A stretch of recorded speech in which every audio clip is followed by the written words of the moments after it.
Orelhas de abano é o assunto desta semana do otorrinolaringologista Charles Brum. Se você tem a impressão que não há como corrigir esta característica, vai descobrir que a solução existe e está ao alcance de quem sonha em resolver o problema. Doutor, nós falamos então na edição passada sobre a rinoceptoplastia, que é a cirurgia estética do nariz, que pode ser combinada com a cirurgia reparadora, de orelhas de abano, que é a otoplastia. Bem, a otoplastia, como bem disseste, é a cirurgia de correção da orelha, a orelha proeminente, ou orelhas em abano. E o que é isso? Então, a gente tem um modelinho aqui de orelha e dá para ver que a orelha tem uma voltinha posterior e outra que faz um ângulo para deixar a orelha para trás. A gente chama tecnicamente isso aqui de hélice e isso aqui de anti-hélice. Quando não tem a anti-hélice, a orelha se projeta para frente. E isso é a orelha em abano.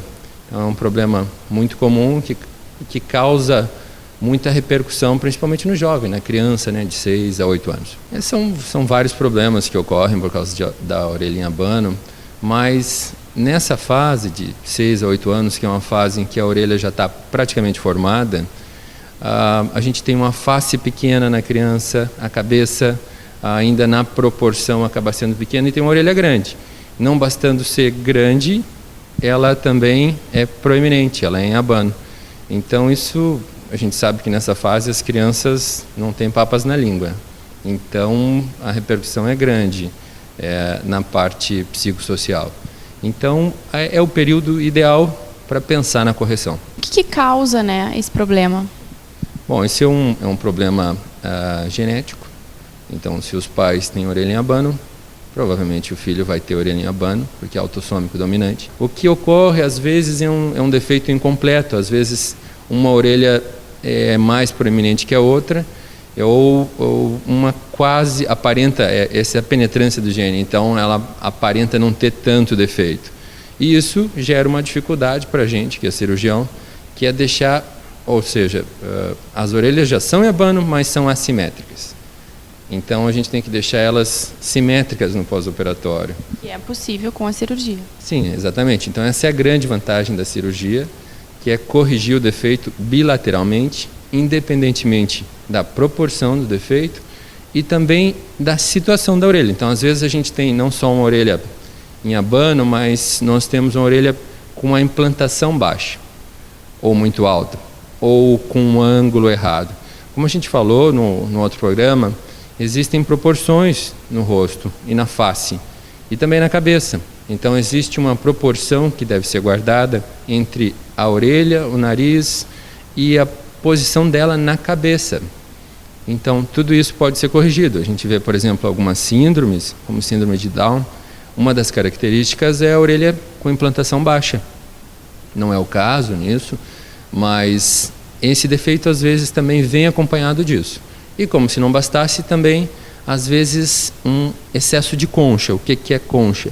Concha é essa parte do meio aqui da orelha, essa parte central, que às vezes ela se projeta demais. É muito grande, digamos uma bacia muito grande, que é concha, Então a gente vê que algumas técnicas não são suficientes para corrigir a orelha em abano com a concha grande.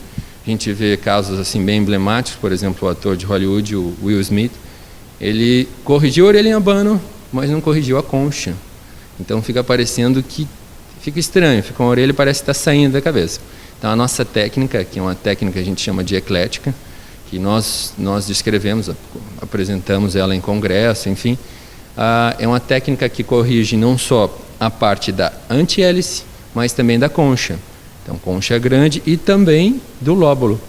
Então, uma coisa que a gente ainda não falou, às vezes o lóbulo é proeminente, também faz parte dessa sucessão de defeitos que ocorre, também é corrigido. Então, é uma correção completa. Doutor, e o procedimento cirúrgico, como é que é? Um procedimento, não existe procedimento simples, ok? Mas existe procedimento, como eu digo, tranquilo. Então, no adulto pode ser feito com anestesia local e sedação. Na criança, é claro que a gente vai acabar tendo que fazer com anestesia geral, devido à compreensão, todo mundo sabe. Mas, em si, o procedimento é um procedimento rápido, o risco cirúrgico é baixo, pequeno, mínimo. A recuperação para esse procedimento, ela É uma recuperação assim passo a passo. É claro que no início tem que ter muito cuidado, porque a arquitetura tem que ser preservada, então para não ter batidas, para não dormir por cima da orelha, desfazer os pontos ou fazer algum hematoma. Então a gente coloca uma faixa compressiva por pelo menos 7 dias, e na nossa escola a gente usa uma faixa de lycra, ou aquela faixa de bailarina, por mais 30 dias, para manter esse posicionamento. E quais são as formas que quem tem interesse pode fazer? Os convênios cobrem esse tipo de cirurgia? Então, mais uma vez, a exemplo do que nós tínhamos falado no programa passado, essa é uma cirurgia estética, não é coberta ainda pelos convênios, infelizmente, até acho que deveria. Mas, como eu já disse, hoje tem muito paciente que tem o sonho de fazer esse tipo de cirurgia, de ter uma orelha mais adequada, de ter um nariz melhor. Então, para isso, a gente parcela, faz parcelamento disso, faz tudo possível para que esse sonho se concretize.